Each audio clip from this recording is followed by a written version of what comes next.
Hi there. Gnostic meditation. I think it's meditation within the paradigm of Gnosis. That's really what Gnostic meditation is. Um, and I'm doing more meditation quite seriously now, and more sincerely than I've ever done it before. And it seems to me that it's you've got this world, this world in inverted commas. You know what I mean? Everything. The stuff of life and life itself and the things that happen to us and things that happen to other people of which we become aware of through the media, this world. And you could, I mean, obviously you're aware of this world and you're aware of your relationship with the stuff of this world and with the people in this world. So you have awareness on one hand. Now you could actually, I mean, there are various ways of becoming unaware of this world, by which I mean escape from this world. I mean, you can escape into the internet, you can escape onto Second Life. That's kind of like, the nice end. Or you can escape using heroin, which is the great escape, because you are unaware of yourself and you're unaware of the world. You are floating in bliss for the time that you're high. But of course, there's a price to be paid for that. Obviously, there's no such thing as a free lunch. But at that time, it's like you are unaware. Okay, um, and I don't think that meditation is becoming unaware of yourself or your surroundings, because that would then be just another form of escapism. Um, and perhaps some people use the yogic life or the yogic scene, as a form of escapism, which is okay as far as it goes, but it doesn't go much further. It goes much less than you think. Um, so I think that meditation really is when you're not aware. So you're aware of yourself and your circumstances and your surroundings, but you are distant somehow from them. Um, you're in an undistracted state of mind, even though you're still in relationship with this world. And so somewhere between awareness and engagement and involvement and emotional reactivity to the world, and being totally unaware, like in a fluffy pink cloud, unaware of anything that's going on, and being a sort of anesthetized, comfortably numb, as Pink Floyd would put it. In between these two states, there is a not aware state, a state of distraction, or not distraction, state of distance somehow, distance but not distant, if you see what I mean.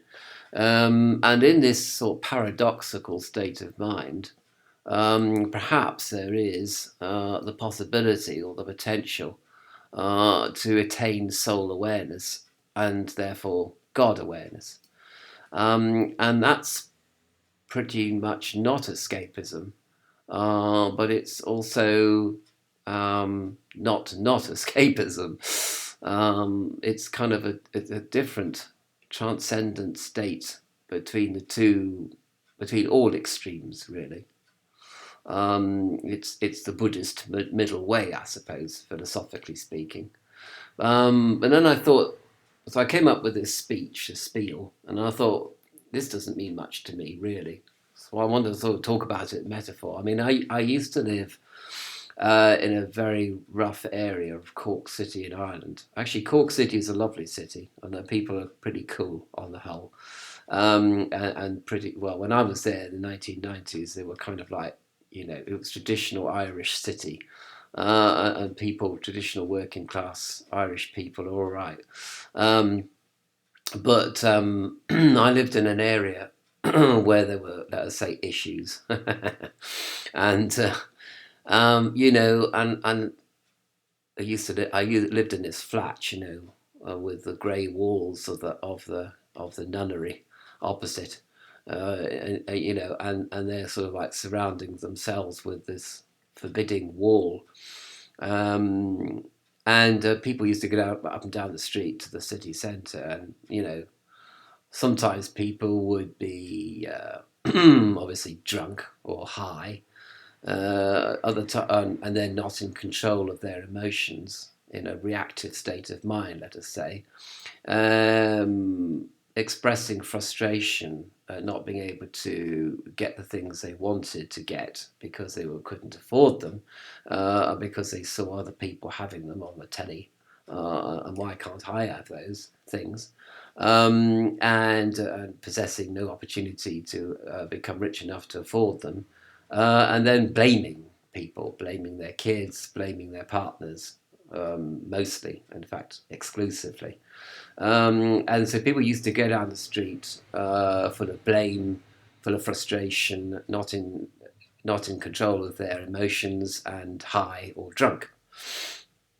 And I'm sitting there, in my little grey studio flat, listening to all this carrying on. But then it struck me, judge not lest ye be judged, because when I look at myself, I'm exactly the same. I am full of blame, for my insane family for eating up all my financial resources. I'm full of anger and frustration at being poor. I am totally materialistic because I want material things, a material girl in a material world, as Madonna sang. And if you think about that lyric, a material world, material girl in a material world, I am a material girl in a material world. There's a lot to actually contemplate that. Where are you at in connection with that lyric?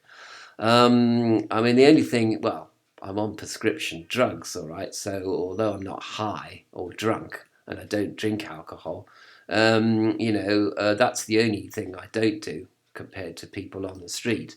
But I suppose, really, I have to admit, sometimes I think I'm no good. But at least I have Gnostic philosophy, I have meditation, and I have a belief in God, and a love for God, which enters into the midst of this world. Because all these things about me and about the people walking down the street to the city centre, full of suffering. The Holy Spirit is in their midst. Meditation could be in their midst, and Gnostic philosophy could be in their midst, if people like me bothered to make this information available. And which I'm bothering a little tiny bit, but not very much really.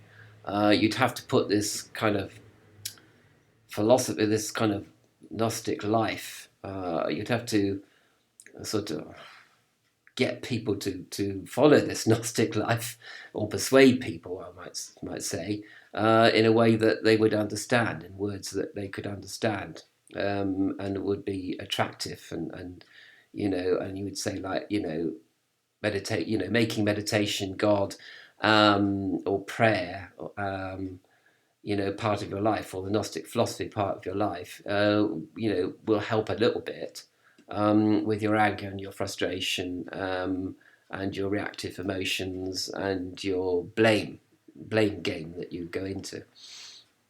I'm not saying it's going to be pretty much a panacea, because it isn't. Because I'm proof that it isn't a panacea. But when sometimes I think, I do have, in the midst of my screwed up mind, I do have something that loads of other people don't have, which is why I'm not going down the road screaming, like other people are. But the point about this is that that. So I mean, I'm doing all this, reacting and being full of temper and anger and frustration and all that, and then I become aware of it. Um, it's like a part of me is sitting in this. Is sitting in this flat, listening to myself screaming or myself carrying on. Do you know what I mean? And so I'm listening to myself doing all this. Now, sometimes, you'd have to call the police if things got too bad, or an ambulance. And I've called an ambulance on myself, do you know what I mean? Or gone to see a psychiatrist or psychologist or taken prescription drugs, which help a lot. So, when things have got too bad in my life, I've had to go find external material help. And that's something that you have to do, like, because you can't let people die on the street. You can't let yourself die on the street. You know what I mean? So you got to do something. But sometimes you're just listening to it and thinking, I don't have to go into that kind of frame of mind because I do have God and I do have meditation or prayer or ritual, and I do have Gnostic philosophy, and these things do help. And I can make a video like this, which can catch me, when I'm falling. Um, and I can fall and fall, but then at some point I can catch myself with help from this Gnostic philosophy or help from the Holy Spirit, as it might be called, and then I stop falling, and then I start improving. So then I can go down the street of my own mind without screaming or getting high or drunk or fighting people or getting frustrated and angry with other people and blaming other people for my circumstances. And circumstances are that circumstances are. There's nothing. People might say, oh, you can do this and you can do that, but sometimes you can't do anything about anything. Do you know what I mean? Like, and then that really means that you can't go look for your externals. You can't look for external escapism, and you can't look for external remedies or solutions if the opportunities are not there. I mean, how many people start their own business, which we're encouraged to do, and how many people fail at it? Lots and lots of people fail at, getting on their bike and going off and finding work, or and you find work only to find your industry has been shut down by COVID-19. So things come up. I mean, shit happens, as they say, and life is what happens to you when you're busy making other plans, and that's this world. Okay, this world, and you can't escape from this world, but you also can't let this world grind you down, make you into a screaming person, drunk person, high person, fighting person, blaming person, abusive person. You can't do that. That's not the solution. And you can't go into the, narcotic, comfortably numb solution. That doesn't work. It only works temporarily, and then you become addicted to things that are stimulants or depressants or whatever, or cannabinoids or whatever. You can only basically look for the meditation, which is when you take something and you roll it out flat. That's what I call it. So you take this world which is round, and you're in the midst of it, and then you roll it out flat, okay, and you're there, okay, and the world is like a flat sort of place, and you're detached from it, but you're still aware of it, you're still looking at it. There's your eye, there's your little eye looking down at this world or at yourself. So you're still aware of it all, but you're not reacting to it. You're detached from it, but not detached to the point where you're sort of cold-blooded about it. I mean, if things get too bad on the street, you're going to call the police or you're going to call an ambulance. If things get too bad in yourself, you're going to do something about it. So, you're not just going to say, I shouldn't be feeling like this because I'm a Gnostic or or I'm a yogi. I shouldn't be feeling like this. So you're not looking for perfection. and you're not looking to for a perfect answer, because that makes people even nuttier.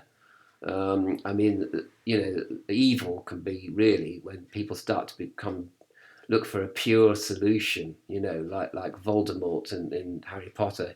I mean, he's nuts because he's looking to control the world to make it perfect according to his will. He's never going to succeed at that. So he's always going to be furiously angry with the world and with himself, with everybody else around him, which what makes Voldemort the charming, vicious, nasty person that he is, and the baddie in the narrative. Now there has to be a baddie in the narrative, and of course people are more complex than that. There's no good or bad person. People are a mixture of all sorts of different things going on. But so this is a sort of temporary video. I mean, I'd have to sort of, as I say, come back to you on this, because is it possible to enter a life where you roll out the world into like a flat carpet, and you walk over the flat carpet, but you don't notice anything you're walking over. That's the sort of objective, and it becomes not only a meditative state of mind that you do like half an hour a day. It becomes a way of life. You literally don't react to anything that happens. And I mean, COVID-19 means that we're all very isolated from each other, and we've all got to go inwards. We've all got to take this journey within, because we realise that you can't go to the pub and get drunk anymore, or take drugs, or fight people, or cheer your national team, or get blotto fall over the place and vomit up everywhere. Because you're not allowed to. You're going to the pub. You've got to be out by an hour and a half. You've got to eat food with your drink, and it's all the good old days of being like a Cork City person in Ireland, and being drunk and high and fighting and screaming and shouting and having sex on the street, whatever. Those days are kind of gone, really. And you might be tearing your hair out saying, well, what else is there to do? But there is the Holy Spirit, there is God, there is the Gnostic philosophy, there is meditation or prayer. And you're going to say, well, they sound pretty stupid things. I mean, well, how can they compete with a good pint of Guinness, or what? What can they do with a good fight, with the missus, or what? They can't really compete with that. And they can't compete with that, but they can provide you with a completely different way of looking at the world. And that world, isn't going to be full of alcohol and drugs and fights and screams and carryings on. Do you know what I mean? It's going to be a completely different world. I don't know what sort of world it's going to be, but it's quite interesting to sort of even explore what this world might be. Where you don't have to rely on external stimuli to make you escape from yourself or from the world, or and you don't sort of have to react negatively to the world, or even positively for that matter. You just go into this sort of middle road, the middle place, and this middle path takes you to this strange transcendental state of mind in this world, and then it might take you to the next world or the next level, where things are even more not how they are in this world, which could be kind of exciting to explore, wouldn't it? Surely, really. I mean, even better than the internet, because the internet makes you tired, and your eyes get tired, and and your bum gets sore, and you get bored, and you get fed up, and you want to go out, but you can't go out and meet people because of COVID-19 now. So it could be that COVID-19 is kind of like an opportunity. And they say that, adversity can be opportunity, if you choose to turn adversity into opportunity, and failure into success, therefore. But we're not talking about failure or success. We're not talking about any of those things. We're going beyond even that, to somewhere where you've never been, where I've never been, well, maybe some of you have been there. Good for you. But, so it's kind of exciting, really, where meditation can actually take you if you're sincerely committed, not only to meditation as practice, but meditation as part of a meditative or contemplative life, and therefore the Gnostic life. You're going to be walking down a new kind of street in a new city. We're going towards a new city centre where COVID-19, where all the stuff of this world is not. That might be kind of cool.